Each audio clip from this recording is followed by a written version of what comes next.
ॐ सहनाववतु सहनौ भुनक्तु सह वीर्यं करवावहै तेजस्विनावधीतमस्तु मा विद्विषावहै। गुरुर्ब्रह्मा गुरुर्विष्णु गुरुर्देवो महेश्वरः गुरुः साक्षात् परब्रह्म तस्मै श्रीगुरवे नमः। ओम शांति शांति शांति।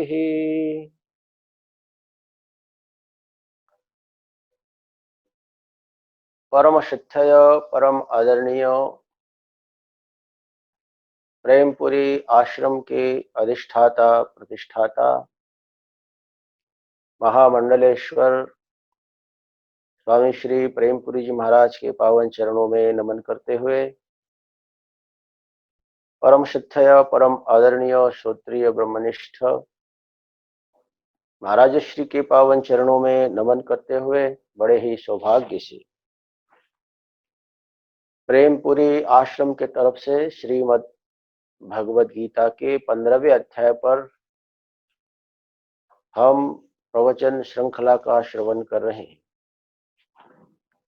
आज का श्लोक है अहम वैश्वानरो भूत्वा प्राणिनां देहमाश्रितः प्राणापान समायुक्तः पचाम्यन्नं चतुर्विधम्। ये 14वां श्लोक है 15वें अध्याय का। मानव जीवन में ईश्वर ने हमें एक अनुपम सुविधा दी है और ये अनुपम सुविधा है हम बाहर के पदार्थों को जान सकते हैं। हम अपने को भी जान सकते हैं और बाहर के पदार्थों को भी जान सकते हैं। और ये जानने का जो सामर्थ्य है, इसी सामर्थ्य के कारण ही हम जीव हैं। और इसीलिए भगवान ने कहा ममैव वंशो जीवलोके। जो चैतन्य है, जो चेतना, जो होश है, और हम अनेकों रूपों में इन भौतिक पदार्थों का अनुभव करते हैं। हमारे अनुभव की 3 अवस्थाएं हैं। ऐसे तो है 4 अवस्थाएं, लेकिन 3 अवस्थाओं का ही हमको ज्ञान होता है। चतुर्थ अवस्था का ज्ञान नहीं हो पाता है। जो ज्ञात अवस्थाएं हैं वो 3 है, जागृत, स्वप्न और सुषुप्ति। जागृत माने हम जाग रहे हैं,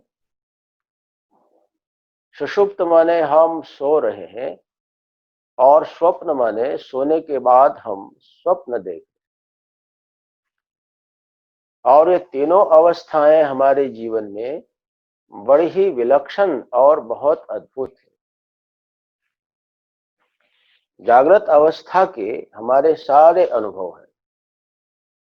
हम 5 ज्ञानेंद्रियों के द्वारा हम सारी दुनिया, संपूर्ण विश्व के गुणधर्म, आकार, प्रकार, सौंदर्य, कुरूपता आदि सब का ज्ञान कर लेते हैं, हम जान लेते हैं। ये जागृत अवस्था बहुत बड़ी मालूम पड़ती है। और जागृत में अनुभव हमें संस्कारों में ले जाते हैं, और वो संस्कार हमें स्मृतियों में ले जाते हैं, और वो स्मृतियां हमारे व्यवहार का कारण बन जाती हैं।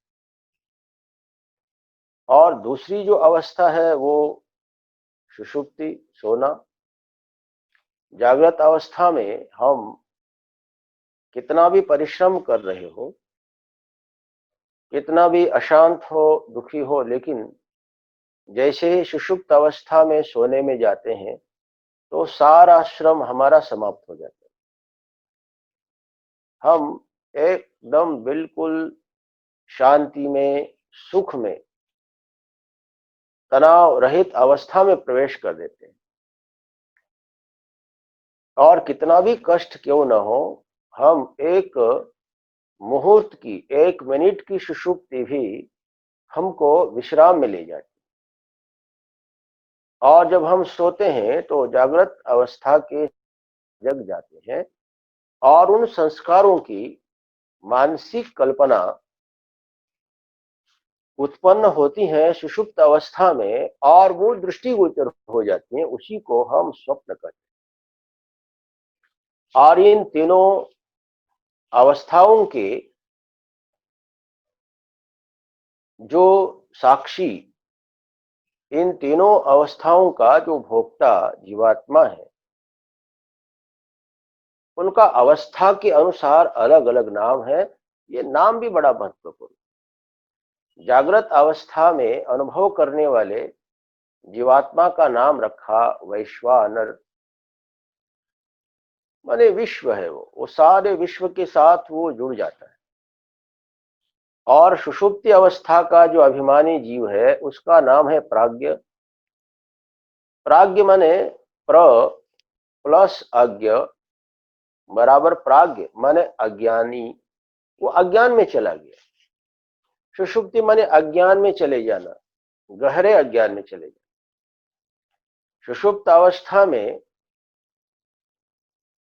हमारे शरीर के ऊपर कोई भी चीज गुजर जाए, सांप गुजर जाए, चूहा गुजर जाए, बहुत हम काकरोच से डरते हैं, वो काकरोच भी गुजर जाए, लेकिन हमको कोई भय नहीं होता है। क्योंकि भय अज्ञात से नहीं, वो ज्ञात से होता है।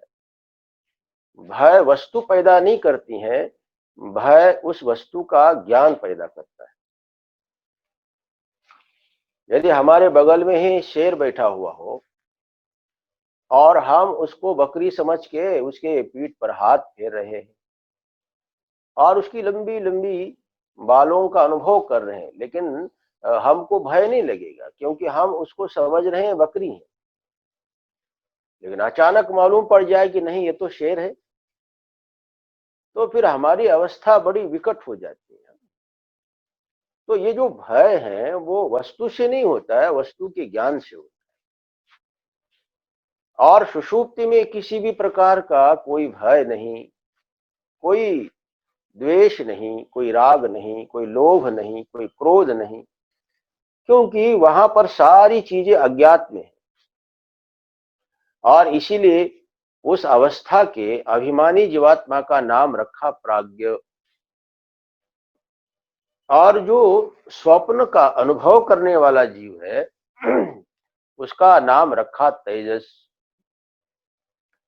तो यहां पर जागृति को लेकर के भगवान कह रहे हैं, क्योंकि जागृत अवस्था में जितना स्पष्टतर अनुभव बाह्य पदार्थों का ये जीवात्मा करता है, उतना अन्य अवस्थाओं में नहीं करता है। क्योंकि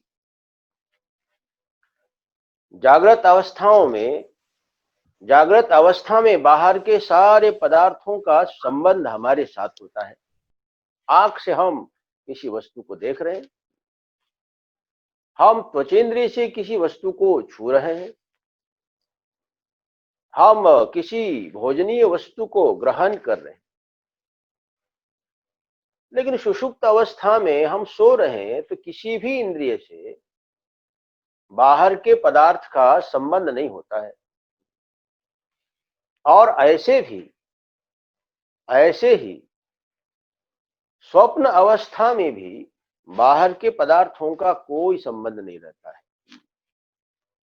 कोई व्यक्ति बहुत भूखा है और वो सो गया है, और वो सोकर वो भूख का स्वप्न देख रहा है, और उसके सिरहाने पर उसके पत्नी ने ला के भोजन रखा है, लेकिन उसको कोई फायदा नहीं होता है। इसलिए स्वप्न अवस्था में किसी भी प्रकार का कोई संबंध नहीं है। एकमात्र ऐसी अवस्था है वो जागृत अवस्था।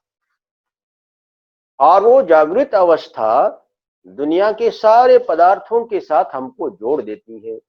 हम बाहर की वस्तु ला के हम खा सकते हैं, षड रस का हम अनुभव कर सकते हैं।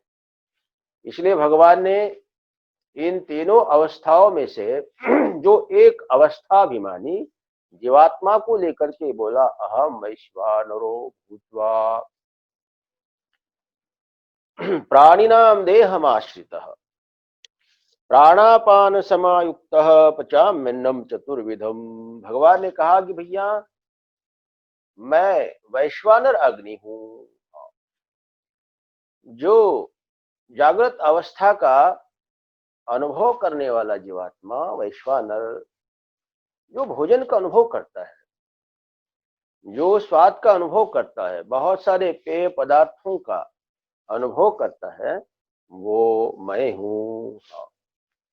और इसका दूसरा अर्थ है, यहाँ वैश्वानर का अर्थ है जठरा अग्नि, क्योंकि दुनिया की जो भी अग्नि है वो मुख है, भगवान का मुख। हमारे शास्त्रों में कहा है अग्नि भगवान का मुख है, और ये जठराग्नि है वो भी भगवान का मुख है। भगवान का मुख माने भगवान है। अहम वैश्वानरो भूत्वा, और जितने भी हम भोजनादि ग्रहण करते हैं, अन्न पान आदि, उसका पाचन भी करने वाला वही परमेश्वर है। इसलिए हमें अनुभव करना चाहिए कि वही परमेश्वर है हमारे उदर में जठराग्नि के रूप में। और जब हम भोजन करें तो हम ऐसा अनुभव करें कि वही परमेश्वर भोजन कर रहा है, हम भोग लगा रहे, भगवान को भोग लगा रहे हैं। भोग नहीं, हम भगवान को भोजन करा रहे, भोजन। हाँ, भोग लगाना अलग है और भोजन कराना अलग। हम भोग लगाते हैं तो केवल भगवान को दिखाते हैं और स्वयं खा जाते हैं, उसको भोग बोलते हैं। भैया भोग लगाया कि नहीं? हाँ, तो वहां थाली रखी और घंटी बजाई और थोड़ा जल घुमा दिया और उसके बाद थाली उठा ली और स्वाद स्वयं ग्रहण कर लिया। इसको बोलते भोग। और भोजन माने स्वयं स्वाद पूर्वक उसको ग्रहण कर लेना।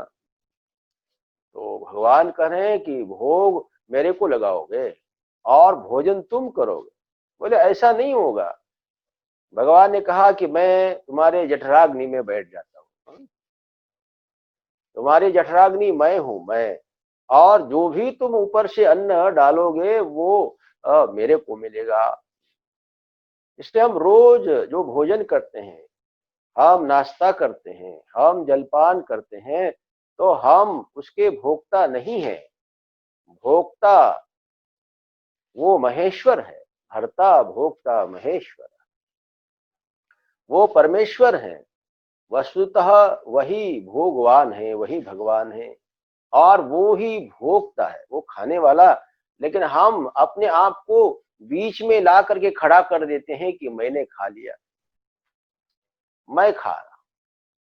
इसलिए भगवान कह रहे हैं कि तुम अपने अहम को मेरे अहम के साथ जोड़ दो। मेरे अहम के साथ तुम जोड़ दोगे तो तुमको अनुभव होगा कि मैं और तुम अलग नहीं।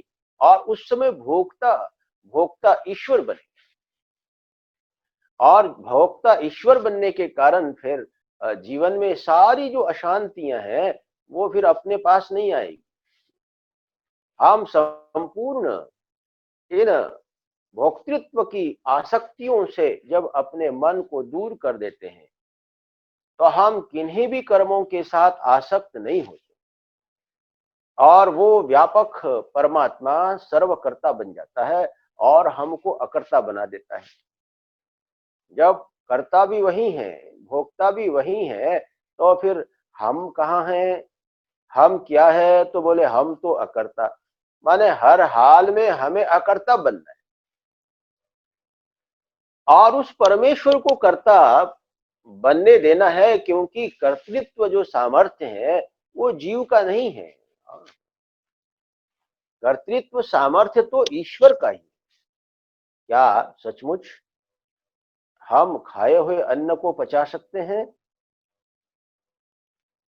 हम खाए हुए अन्न को पचा सकते हैं? इस प्रश्न का उत्तर है कि उसका सामर्थ्य हमारे में नहीं है। ज्यादा से ज्यादा हम खा सकते हैं, लेकिन उसको पचाने का सामर्थ्य हमारे में नहीं है। तो हमारे में कौन सा कर्तृत्व है? क्या हमें भोजन कर्तृत्व भी है क्या? बहुत मुश्किल है। हाँ, ये सारी जो चीजें हमारे द्वारा होती हैं, जो होना होता है वो होता है, जो होना होगा वो जरूर होगा, वो करने वाला परमेश्वर है। लेकिन हम वो असत्य कर्तृत्व अपने ऊपर आरोपित कर हम बोलते हैं हमने किया, हम कर रहे हैं, हम करेंगे। इसलिए वास्तविकता तो ये है कि कर्ता तो परमेश्वर है और ये जीव मात्र केवल निमित्त है। इसलिए भगवान ने अर्जुन को स्पष्ट रूप से कहा, निमित्त मात्रम भव सव्य साचिन। भगवान ने कहा भैया करूंगा मैं, तुम तो केवल निमित्त बनो, निमित्त। तुम तो केवल भोजन के निमित्त बनो, उसको ग्रहण करने वाला, उसको पचाने वाला, उसको रस बनाकर तुम्हारे शरीर में उस शक्ति को, उस विद्युत को पहुंचाने वाला मैं हूं। ये तो भगवान ने बहुत गहरी बात बोली। माने हर हाल में भगवान को हमें अकर्ता बना देना है। अहम वैश्वानरो भूत्वा प्राणिनाम देहमाश्रितः। भगवान ने कहा प्राणी नाम केवल मनुष्य नाम नहीं। भगवान के लिए कोई भेद नहीं है। भगवान तो सबके लिए है और भगवान सबके भीतर है, चाहे वो मनुष्य शरीर हो, चाहे ब्राह्मण का शरीर हो, चाहे वो क्षत्रिय का शरीर हो, चाहे वो वैश्य का, शूद्र का, चाहे किसी भी जीव जंतु का शरीर, बहुत छोटे किसी कीड़े का भी शरीर हो, क्षुद्र, आप उसको छूना नहीं चाहते हैं। हाँ? जिसको आप बहुत अपवित्र समझते हैं, ऐसा कोई कीड़ा है मान लो गंदगी में पड़ा हुआ, तो वहां पर भी, वहां जठराग्नि है, वहां भी पाचक शक्ति है, वहां भी भगवान कह रहे हैं मैं हूं प्राणी नाम। इसलिए भगवान ने सावधानी से शब्द का प्रयोग किया। भगवान ने ये नहीं कहा कि ब्राह्मणा नाम, ऐसा बोल सकते थे, लेकिन नहीं, भगवान ने कहा प्राणी नाम देहम आश्रित, उस देह का आश्रय लेकर, क्योंकि जठराग्नि पेट में है, जठराग्नि उदर में है और उदर जो है वो शरीर का हिस्सा है। तो भगवान ने कहा मेरे को भी किसी की जरूरत पड़ती है। ऐसा मत सोचिए कि भगवान को आपकी जरूरत नहीं है। जैसे हमको सबकी जरूरत मालूम पड़ती है, वैसे भगवान को भी सबकी जरूरत है। माने भगवान को भी कुछ लेना देना होगा तो उनको भी हाथ चाहिए। हाँ? और उस समय भगवान हमारे ही हाथ का उपयोग कर लेते हैं। सहस्र शीर्षा पुरुष सहस्राक्ष सहस्रपात, वो हजारों सिर वाला है। तो वो भगवान के हजारों सिर कौन से? अरे ये हमारे जो सिर है ना, वही भगवान के सिर है। ये हमारे हजारों हाथ है, वो भगवान के हाथ है। जब आपको कोई चीज देना चाहते हैं भगवान, तो वो किसी के हाथ बन जाते हैं। और जब आपके बारे में कुछ सोचना चाहते हैं तो भगवान किसी का सिर बन जाते हैं। इसलिए भगवान को भी हाथ की जरूरत है, भगवान को भी पैर की जरूरत है, भगवान को भी हमारे शरीर की जरूरत है। इसलिए कभी किसी की आपको जरूरत हो तो आपको बुरा नहीं लगना चाहिए, वो तो भगवान को भी जरूरत है। इसलिए भगवान ने कहा देहम आश्रित्य प्राणी नाम। भगवान ने ये नहीं कहा कि मैं अपना शरीर धारण करके, ऐसा नहीं बोला भगवान ने। प्राणी नाम देहम आश्रित्य, इन संपूर्ण जीवात्माओं के शरीर का आश्रय लेकर। हाँ जी, माने जो जगत का आश्रय है, जो जगत का करता है, हाँ वो भी हमारे शरीर का आश्रय ले लेता है। हाँ, वो परमेश्वर भी हमारे शरीर का आश्रय ले लेता है और वो आश्रय लेकर के सारे काम करते हैं। इसलिए इस जीव की बहुत बड़ी विशेषता है, इस शरीर की भी बहुत बड़ी विशेषता है, इसलिए शरीर का दुरुपयोग नहीं होने देना चाहिए। हम इस शरीर के साथ बहुत बड़ा दुर्व्यवहार करते हैं, हम इसकी रक्षा नहीं करते, हम इसके साथ अन्याय करते हैं। वस्तुतः इस शरीर के बिना कुछ भी संभव नहीं है, कुछ भी। हाँ, हम बहुत बड़ा धर्म करना चाहते हैं तो भी शरीर की जरूरत है। इसलिए कहा, शरीरम आद्यम खलु धर्म साधनम। ये जो शरीर है ना, पहला साधन, आद्य साधन कौन है? बोले शरीर। आद्य साधन ये शरीर है। इसलिए इस शरीर के लिए उचित आहार देना, इसको विहार देना, इसको नींद देना, इसको उचित रूप से सारी चीजें देना और इसकी सुरक्षा करना भी हमारा कर्तव्य है।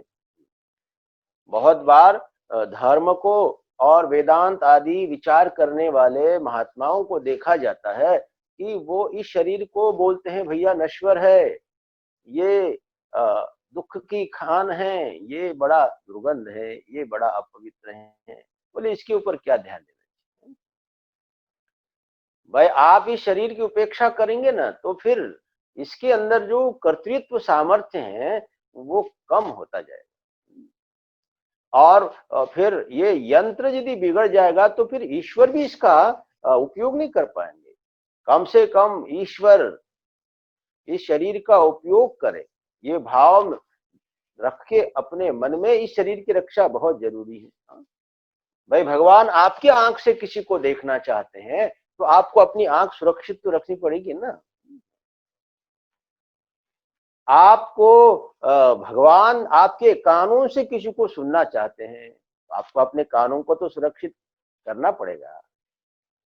आपके मुख से भगवान किसी भोग्य वस्तु का स्वाद लेना चाहते हैं, आपके उदर से किसी को पचाना चाहते हैं खाद्य पदार्थ को, भोग को, तो आपको ये जठराग्नि तो ठीक रखनी पड़ेगी।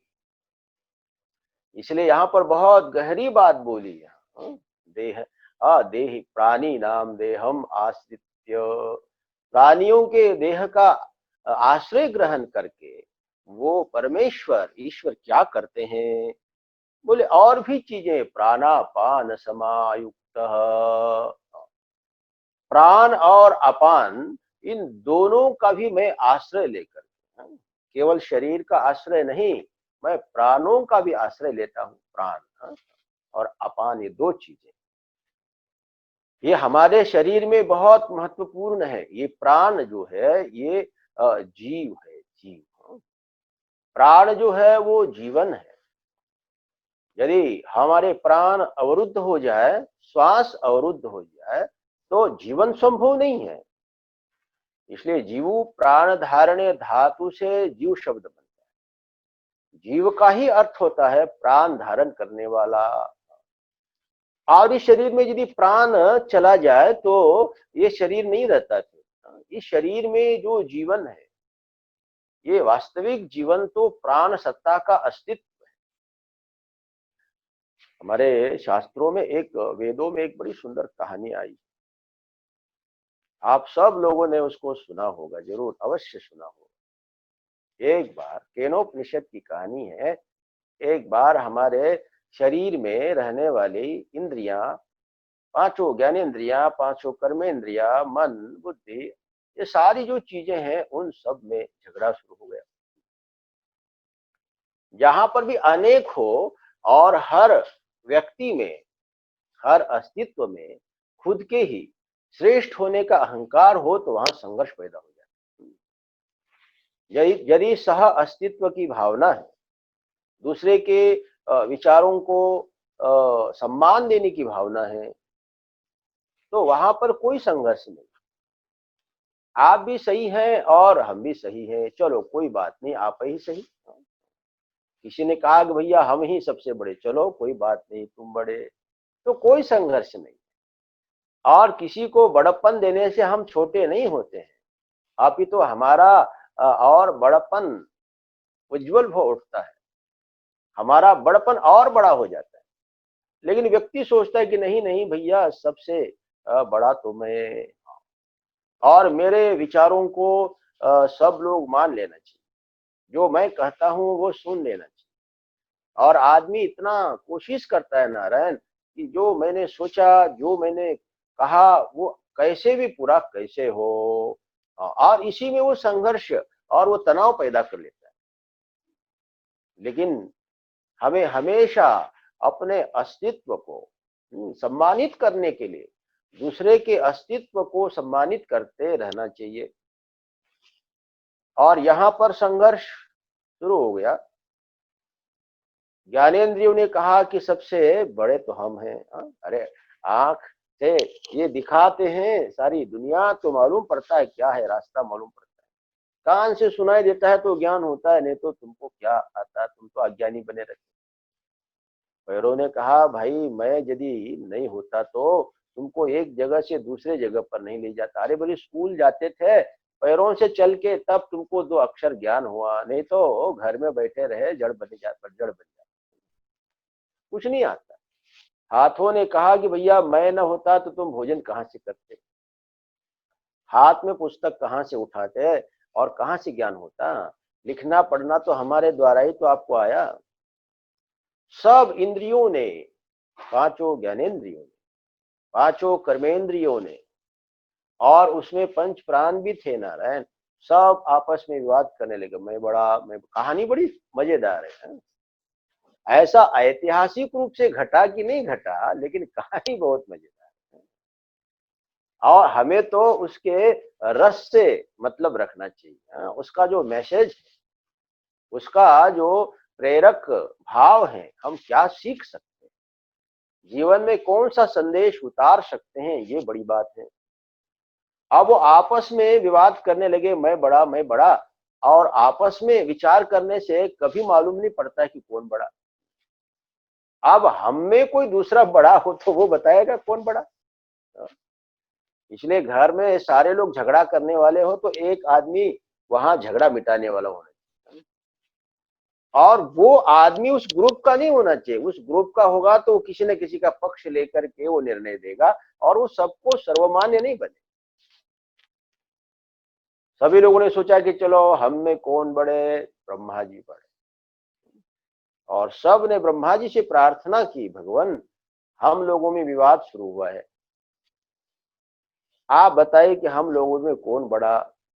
अब ब्रह्मा जी ने सोचा कि मैं किसी को बोलूं तो दूसरा नाराज हो जाएगा। ब्रह्मा जी को मालूम था इन सब में कौन बड़ा, ब्रह्मा जी को मालूम था, लेकिन ब्रह्मा जी ने किसी का नाम लेकर के नहीं बोला कि तुम बड़े। ब्रह्मा जी ने बहुत बुद्धिमत्ता पूर्ण बात बोली। ब्रह्मा जी ने कहा, बेटा तुम इस शरीर को एक एक करके छोड़ के चले जाओ, और जिसके जाने से ये शरीर मरने लगे तो समझना कि वो तुम्हारे में श्रेष्ठ हैं। सब लोगों ने कहा, ये तो बात बिल्कुल सही है। और सबके भीतर ये भाव था, हमारे बिना तो कुछ नहीं होता है, हमारे बिना क्या रहता है। और आदमी को ऐसा ही लगता है, एक परिवार में आदमी जीता है तो सबको ऐसा ही लगता है, छोटे बच्चों को भी लगता है कि ये तो हमारे कारण ही चल रहा है। और मैंने सुना है कई बार घर की माताएं बोलती हैं, मेरे ही कारण तो चल रहा है, नहीं तो तुम तो निकम्मे हो। हाँ, सबको लगता है, सबको लगता है कि ये सब कुछ मेरे ही कारण चल रहा है, मेरे ही कारण। ब्रह्मा जी ने आदेश दिया, ब्रह्मा जी अदृश्य हो गए, और इन्होंने उस प्रक्रिया का आलम्बन लेना शुरू कर दिया। सबसे पहले पैर चले गए, लेकिन पैर जाने के बाद वो अपंग बन के भी जीवित रहा व्यक्ति, वो वापस आ गए पैर। ओहो, बोले कि पैरों के बिना भी जीवन संभव है, मालूम पड़ गया। हाथ चले गए, हाथ जाने के बाद भी वो बिना हाथों से जीवित रहा। ओ, मालूम पड़ा, पुनः हाथ वापस आ गए। वो समझ गया कि भैया मेरे बिना भी जीवन चल जाता है। कान चले गए, बहरा होके भी आदमी जीवित रहा। कान भी समझ गए कि भैया मेरे बिना भी जीवन संभव है। आंख चले गए, अंधा होकर भी जीवन सुरक्षित रहा। और आंख ने समझ लिया कि मेरे बिना भी जीवन संभव है। रसनेंद्रिय चली गई, स्वाद का पता होना बंद हो गया, उसके बिना भी जीवन सुरक्षित रहा। नासिका चली गई, सुगंध दुर्गंध का पता नहीं था, लेकिन फिर भी जीवन चल रहा था। एक एक करके सारी इंद्रियां चली गई, और यहाँ तक कि बुद्धि भी चली गई। कोमा में आदमी रहता है कि नहीं है? भाई कोमा में आदमी बुद्धि के बिना रहता है, कुछ मालूम नहीं पड़ता है उसको। और अंत में सारी इंद्रियां, कर्मेंद्रियां, प्राण बाहर जाके वापस आ गए, लेकिन उनमें प्राण जो था ना, प्रमुख तत्व, वो चला गया नारायण। ओहो। और जैसे ही प्राण इस शरीर को छोड़ करके चला गया, और ये शरीर मरने लगा। और अब वो हाहाकार मचा, ये तो मर गया। अब श्वास देख लेता है आदमी, सबसे पहले श्वास देख लेते हैं, नाड़ी देख लेते हैं, श्वास देख लेते हैं। और श्वास बंद हो गई तो आदमी क्या करता है फिर? तैयारी करता है। और किसकी तैयारी? तैयारी करते हैं कि भैया अब चलो चलो चलो चलो। हाँ, जो वास्तविक जो स्थान है, अब वो स्मशान की तैयारी। अब संपूर्ण इंद्रियों ने प्रार्थना की, प्राणों की प्रार्थना की, अरे आओ जल्दी आओ, बोले जल्दी वापस आओ, तुम नहीं आओगे तो ये हम सबको जला के भस्म कर देंगे। प्राण वापस आ गए, और सब लोगों ने निर्णय लिया कि हम इस शरीर इंद्रिय समूह में सर्वश्रेष्ठ कोई अस्तित्व है तो वो प्राणों का अस्तित्व है। और ये प्राण जो शक्ति है नारायण, भगवान ने कहा ये बड़ी ही महत्वपूर्ण है, इसका भी मैं आश्रय लेता हूँ। प्राणापान समायुक्त। भगवान ने कहा मैं अकेला नहीं। भाई बड़ा आदमी हो तो अकेला नहीं रहता है वो। बड़ा आदमी हमेशा एक दो सात लोग लेके चलता है। ये तो बड़े आदमी की पहचान है, बड़ा इसीलिए है। और वहां प्राण नहीं, प्राण है अपान भी, अपान वायु। जो पेट में गैस पैदा होती है ना, तो वो भी ये जीवन के लिए बहुत जरूरी है। ये निस्सरण प्रक्रिया है, ये श्वसन प्रक्रिया है। वो ऑक्सीजन के द्वारा पूरे ब्लड में एक जीवनी शक्ति, वो प्राण तत्व पैदा करता है। और ये जो अपान वायु है वो निस्सरण प्रक्रिया है, और वो निस्सरण प्रक्रिया में खाए और पिए पदार्थों को पचाने के बाद जो अवशिष्ट जो चीजें रहती हैं, जो व्यर्थ अनुपयोगी, उन संपूर्ण चीजों को वो बाहर करने में हमारी मदद करता है। ये भी बड़ी बहुत महत्वपूर्ण चीज है। जैसे प्राण जीवन देते हैं, तो अपान जो है वो शरीर के अंदर जो कचरा बन जाता है, जो कचरा बच जाता है, उसको वो बाहर कर देते हैं।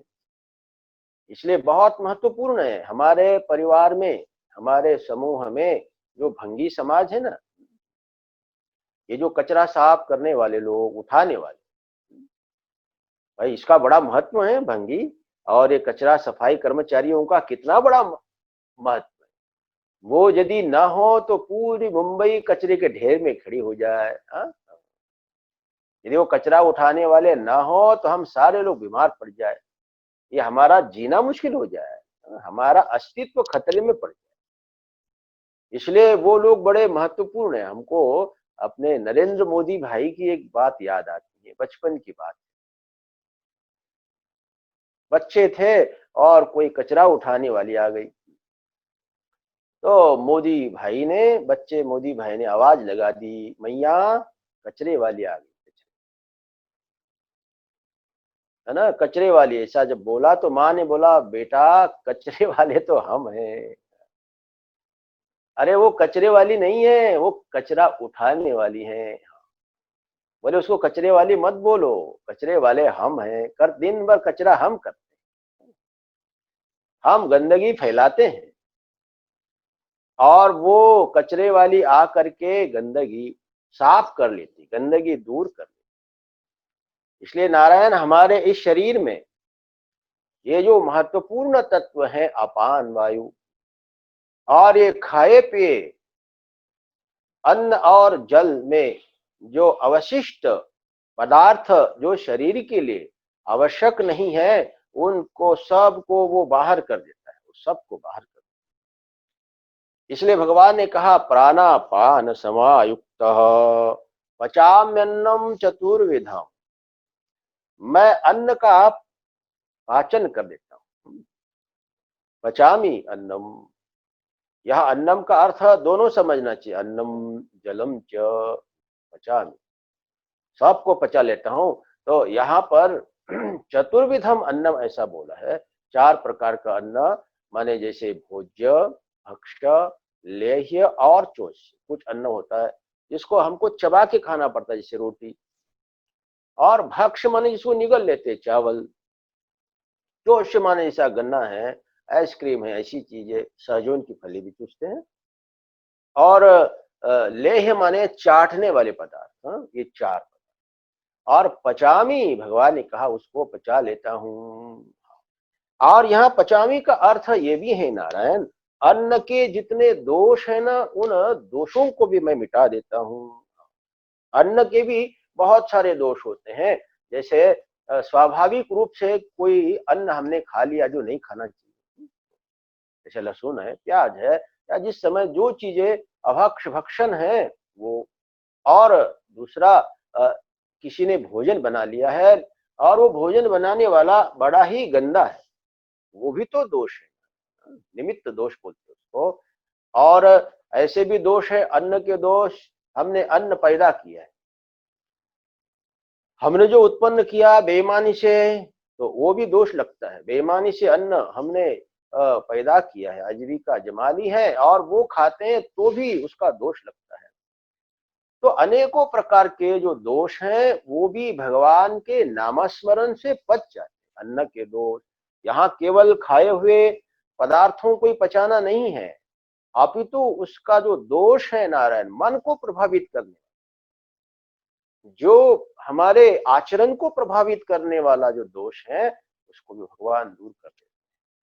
भगवान की बड़ी कृपा। इसलिए हमें निरंतर ये याद रखना चाहिए कि शरीर का आश्रय लेकर प्राण और अपान के सहयोग से भगवान ही इस शरीर के रक्षा कर रहे हैं। खाए हुए पदार्थों को पचा करके उसको ऊर्जा में बदल करके हमको जीवन प्रदान कर रहे हैं। इसलिए रोज सुबह शाम भगवान को याद करें निरंतर, हे प्रभु, आप ही जठराग्नि के रूप में हमारे शरीर में खाए हुए पदार्थों को पचा लेते हो।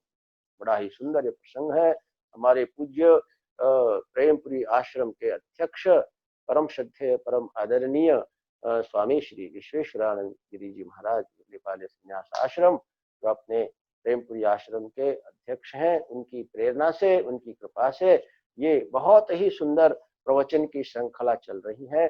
और भगवान का भजन कीजिए, भगवान का नाम ले लीजिए। अभी मुंबई में जो भी विघ्न बाधाएं आ रही हैं, इसको भगवान दूर करे। राम राम राम राम राम राम राम राम राम राम राम राम राम राम राम राम राम राम राम। ओम पूर्णमदः पूर्णमिदं पूर्णात् पूर्णमुदच्यते पूर्णस्य पूर्णमादाय पूर्णमेवावशिष्यते। ओम शांति शांति शांति।